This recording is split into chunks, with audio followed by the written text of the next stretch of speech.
Or do the rich people cringe and say, don't tell them that, Robert? Yes, yes, yes. Don't tell people what you know. Right. Keep them poor. My father was the head of education, PhD, all that stuff. I go home and ask him, I said, why don't we learn about money in school? And he looked at me and says, because the government doesn't let us teach that subject. The government tells us what we can teach and what we can't teach. And I thought that was strange. And I said, but aren't we going to school to learn about money? He says, no, your job is to get a job. I said, but you get a job to earn money. He goes, no, you're supposed to just get a job. And I went, no, no, no, no, no. Isn't the purpose of a job to earn money? He goes, you're correct. I said, so why don't I just learn about money? I can skip the job part, you know? And he got flustered and he said, look, if you want to learn about money, why don't you ask your best friend's father about money? And I said, why? That's Mike. So I asked him. He says, because Mike's father is an entrepreneur. And I said, what are you? He says, I'm an employee. I'm a government employee.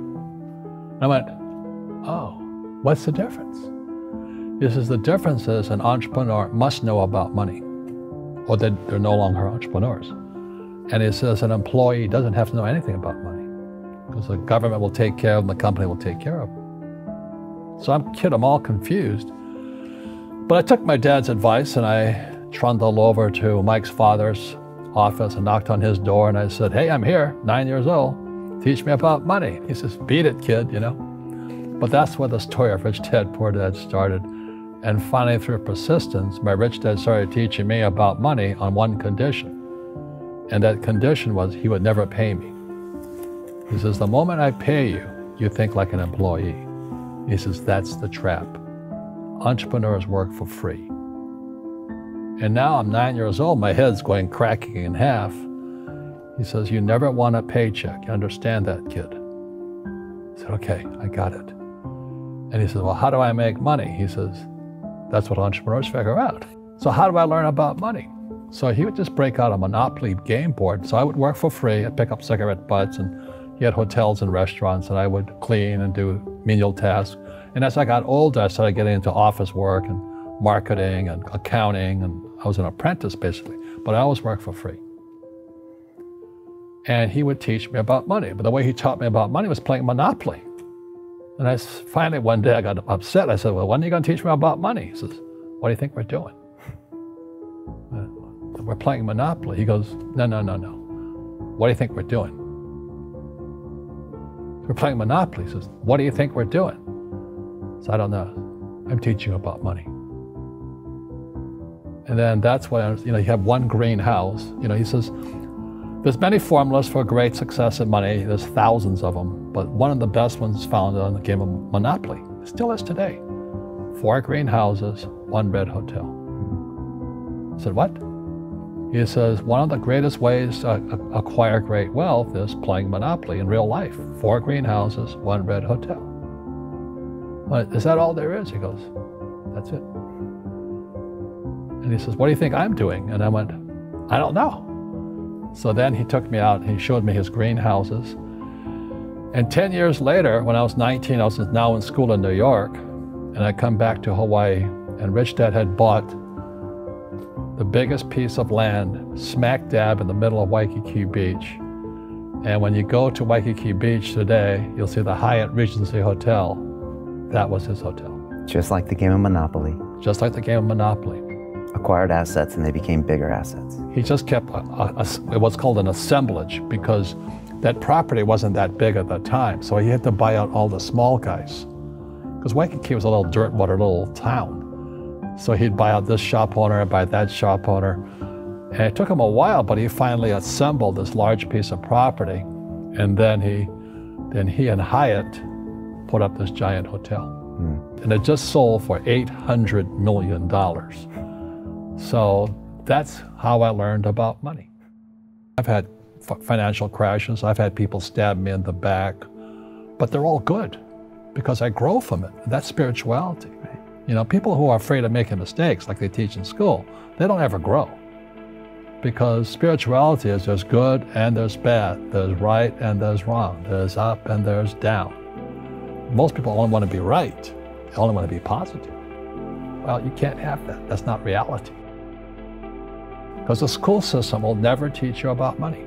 The school system was designed to teach you to be an employee, which is important, or a doctor or a lawyer, a specialist, but never about money.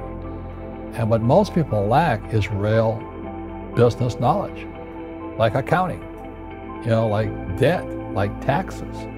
You got to know that stuff, but they don't teach it in school to anybody.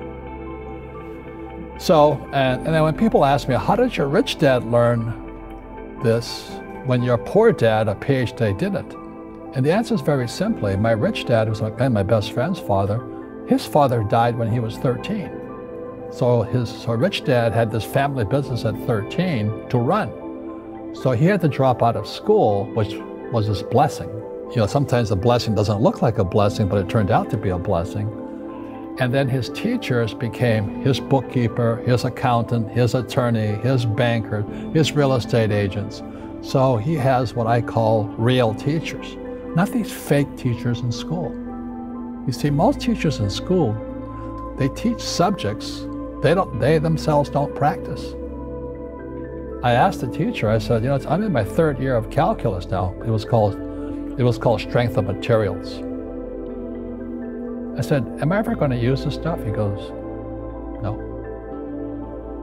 I said, why do you teach it? He says, because I get paid. I said, do you ever use it? He goes, no. And that's why, you have to, in life, one of the things I suggest to people, you got to find a real teacher versus a fake teacher.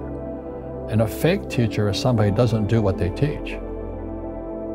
And a real teacher is doing what they teach every day. So my accountants, my attorneys, they're in it every single day. And that's how I learn, because every day I'm solving problems in my business. So I have accountants and attorneys and bankers and all these people on speed dial because I'm solving problems with my team. Do the rich people cringe and say, don't tell them that, Robert? Yes. Don't tell people what you know. Right. Keep them poor. But, unfortunately, the poor, as was in the Bible, I'm not real religious, the poor will always be amongst us because it starts up here. Right, it's that fear mentality. It's in their words, and the words become flesh. Again, I'm not really religious. I flunked out of Sunday school also. But when they say I can't afford it or I can't do that, they go down. They become what they say.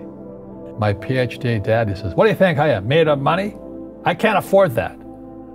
And my rich dad would say, that's why he's poor. Poor people say, I can't afford it, I can't do that, I don't have time.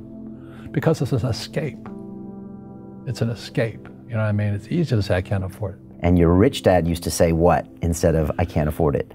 How can I afford it? How can I do that? What would it take, or why should I do that? He says that a question opens the mind, a statement closes the mind. See, when you say, I can't afford it, your mind shuts down, and you become what you say.